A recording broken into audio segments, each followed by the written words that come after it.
தமிழ் திரையின் முழுமதி, தயாரிப்பாளர்களின் வெகுமதி, ரசிகர்களின் இதயத்து அதிபதி, எங்கள் இளைய தளபதி.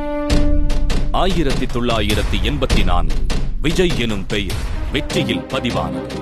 அன்று தொடங்கிய தனது தீராத சினிமா வேள்வியை அண்ணாமலை வசனம் பேசி தந்தையின் முன் வெளிப்படுத்தினார். இதற்கான விடையை நாளைய தீர்ப்பானது. அதன்பின் கிடைத்த கசப்பான விமர்சனங்களை பூவே உனக்காக திரைப்படத்தில் தனது நடிப்பாற்றலை வெளிப்படுத்தி உடைத்தெறிந்தார். 1997 வரிசையாக லவ் டுடே, ஒன்ஸ் மோர், நேருக்கு நேர், காதலுக்கு மரியாதை போன்ற வெற்றி படங்களை தந்து நட்சத்திர அந்தஸ்தை அடைந்தார். தமிழக தாய்மார்களின் மனங்களில் நிறைந்தார்.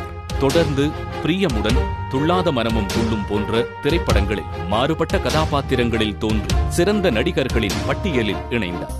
பிறகு குஷி, பிரியமானவளே, ஃப்ரெண்ட்ஸ், ஷாஜகான் போன்ற முத்திரை படங்கள் தந்து காதல் நாயகனாய் வலம் வந்தார். அது முதல் ரசிகர்கள் இவரை பற்றிக் கொண்டதால் வெற்றிகள் இவரை தொற்றிக் கொண்டது.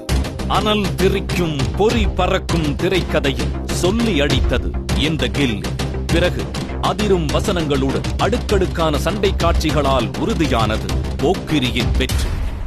பிரம்மாண்ட இயக்குனருக்கு இவரை பிடித்தது. அது நண்பனாய் உருவெடுத்தது. அதில் விஜய் அவர்கள் யதார்த்தமாய் நடித்தது. இதுவே சினிமா வர்ணனையாளர்கள் பதித்தது. சிவாஜி எந்திரனை தொடர்ந்து 100 கோடிகளை தனதாக்கி தனக்கென தனிபாணி உருவாக்கி வெளிவந்தது இந்த துப்பாக்கி. தலைவா ஜில்லாவில் பட்டை தீட்டப்பட்டு கூர்மையாக உருவானது கத்தி. விஜயின் கிளாஸும் முருகதாசும் இணைந்தாலே அது மாஸ்.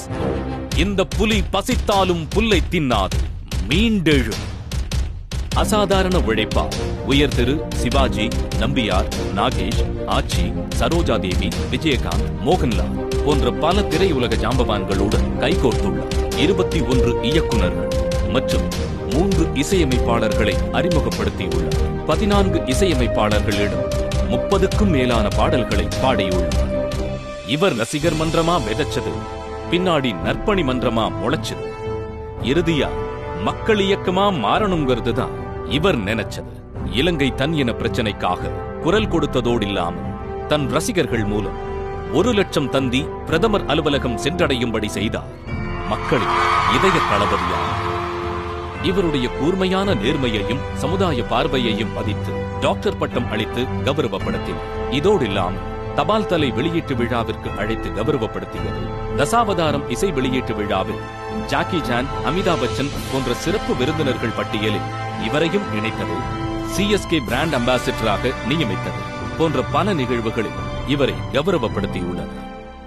பல கோடி ரசிகர் படையாளும் தமிழ் சினிமாவின் தனி அடையாளம் எங்கள் விஜய் அவர்கள். ஸ்டைலிஷான சண்டை காட்சிகள் இவரின் கடின உழைப்பிற்கான சாட்சிகள். இன்றும் டான்ஸ் மாஸ்டர்ஸ் ஹீரோ என்று செல்லமாக அழைக்கப்படும் ஒரே நாயகன் நமது விஜய்.